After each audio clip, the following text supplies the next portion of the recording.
there was the couple called the Lovings, and they were married in one state, and they went home to their state, and they were arrested because it was illegal for an interracial couple to be married in the United States. And this was about 1961, 62.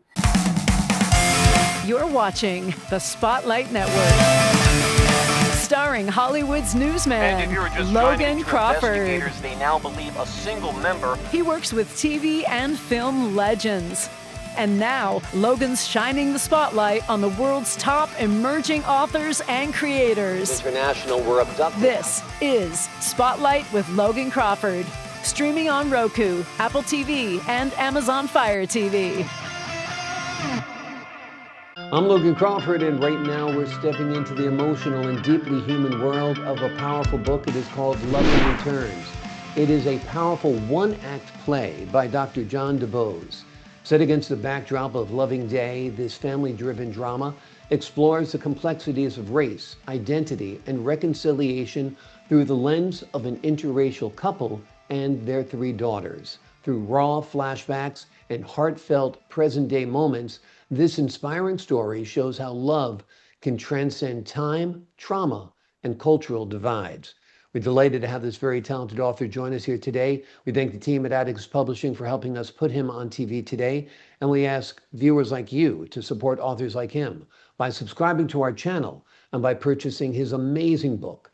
The links are below this interview. Doctor, thank you so much for being our guest here today. Well, thank you for having me. This is a powerful play. Is it based on real events, real people? Tell us a little bit about how it all came together. Well, my wife and I are both teachers for the government, and we've traveled a lot overseas. And we've seen race, as far as being an interracial couple, from many different perspectives. And the one that stuck out to us was when we first got married, and we lived in North Carolina when I was in the 82nd Airborne. And the stories in there are actual events that happened to us. And I put a little spice or life or different, like a little bit of emotion to it because they happened so long ago. And I talked with my wife about the events. For example, the one in the book about buying groceries in a store. That was one that has always stuck with us. And we've always shared that story with people. So yes, the stories are from real events. And I did some work. I teach English with my students. So I did some work with them as well as far as crafting or using literary devices that we did in classroom. Why did you decide to tell the story in a one-act play as opposed to a novel? Well, I have, I wrote a large dissertation for my doctorate, and the play format, and I had been working with short stories, plays, poems. I have songs that I've written as well and paintings that I do. And the play was a way of, I could see the characters evolve, and it was more a communication. And it's the strength of communication in a play is really, really strong. In a short story, you're identifying the devices and the setting, but with a play, it's the voices of the people and their emotions that come out like right at you. So the play, I felt, was a stronger device to get the feeling or express what Loving Day meant to us. Tell us what Loving Day means in the context of your story. Well, in around 1961, 60, and it ended in 1963, 64, there was the couple called the Lovings, and they were married in one state, and they went home to their state, and they were arrested because it was illegal for an interracial couple to be married in the United States. And this was about 1961, 62. And they were asked to either annul their marriage or move to another state in order to stay married. And they chose to move to another state to stay married. And they took their fight all the way to the Supreme Court. And on June, this month, is where we celebrate Loving Day. And it's from that day in which it was ratified by all the states and made law in the Constitution that interracial marriages were legal, because before 1963, interracial marriages were illegal and you could be put in jail for marrying someone of a different race. Amazing, amazing. It's such a short history, I mean, of complete discrimination, complete deprivation of rights. I mean, it happened within my lifetime. You know, Hmm. it's just absolutely amazing. And it's wonderful, I think, that your play resurrects these themes because, you know, history that is forgotten is bound to be repeated. So we have to learn these lessons, no doubt. Have you had the opportunity to stage this play, or is that a dream of someday making it into a production, perhaps even a film? Um, the I have my oldest daughter worked for a theater company in Minnesota because the History Theater, and a lot of like some of the events that took place in the play took place in Minnesota, and I've it's always been a love of mine to want to put it on because my daughter works in stage and theater. She does stage organizations, designs, and stuff like that. So I've always um, my dream would have it done in Minnesota because I love the arts culture in Minnesota. Um, but I hope to see it as a play. I feel it will be stronger as a play than a movie, but wherever it goes and whatever life, because one person may put a different life to it if they take it to a play. And if they make it to a movie, they may someone may see something else and add something extra that I didn't see that makes it even more appealing to the audience. So one could never one could never be limited to the device in which the story is told. It could be a play, it could be an audio book that gets across. My dream is a play because I think the words carry more weight, and that's what I teach my students in English class is the words carry weight. The conversations you have are, and I tell my students, I think in chess, but we talk in checkers. So we have to think very complex and very detailed. But when we are trying to get our words across to our audience, we have to say it in checkers because our wants to hear the basics and the roots of it. So that's for me. Words are strong. I love that. I'm gonna have to borrow that. We think in chess and speak in checkers. Very, very true. We have a saying in television news. We call it KISS, keep it simple, stupid, so people Yes. can understand it. I'm sure you've heard that one along the way as Yes, I well. have. Give the folks at home an overview of the story. Well, the couple, and it's the couple, and I may slip into my wife and I because it is partially our lives too. Mhm. Um, the couple comes home after being overseas for about 30 years, and they come home to their house that they're cleaning off the dust and they're deciding this is where we're going to stay, and they come home because one of the daughters is is it a interracial couple, their boyfriend, and the other daughter is in a couple, a gay couple. So they're kind of trying to maneuvering through this idea, and the play has to evolve because I've been talking to my daughters about the right wording that's used.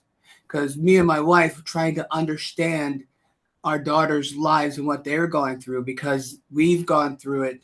We've gone through the experience of racism from interracial marriage, and our daughters are facing it based upon who they love, not just being interracial from black or white. It's mixed race and Latino, or a girl and a girl, or boy and a boy, or they or them. So the identities have changing. So the idea behind it was to show that the battle of loving is not limited anymore to just race. It's gone far beyond that. It's about being your real self, your honest self. And that's the struggle of loving, for loving day.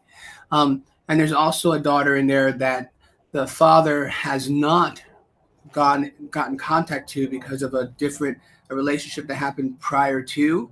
So he's trying to reconnect with that relationship with another daughter, and that's another form of loving and how that relationship is built through. Yes, there's love, but there's the absence of love, and how do you build loving from the absence of love? And and then the father has his own issues with PTSD and being in the military, as if I was, and he's dealing with that. So how do you love your family after seeing the effects of war? So it's a complex story of, it starts with Loving Day, but it's like, how does this evolve into where we are now? We deal with um, same-sex marriages. We deal with absence relationships. So the idea of loving and how it expands.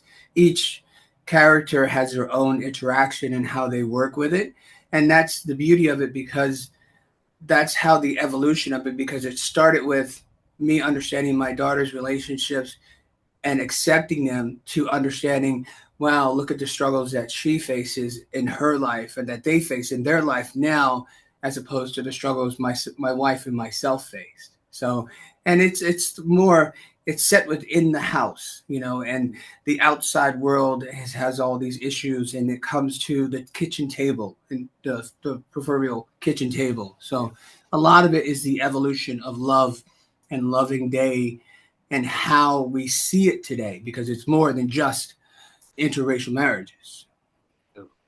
Yes, very, very powerful. Is there a message that you hope readers take away from the book, from the play?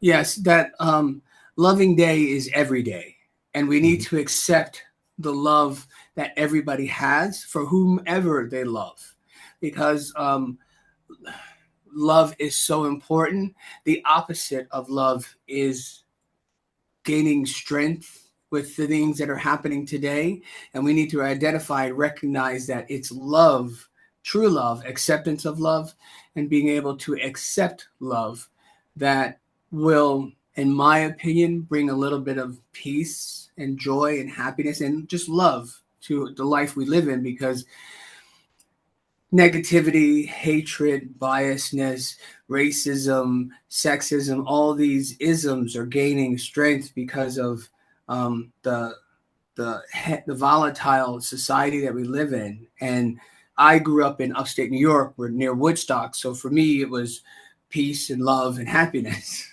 So I keep that concept with me always.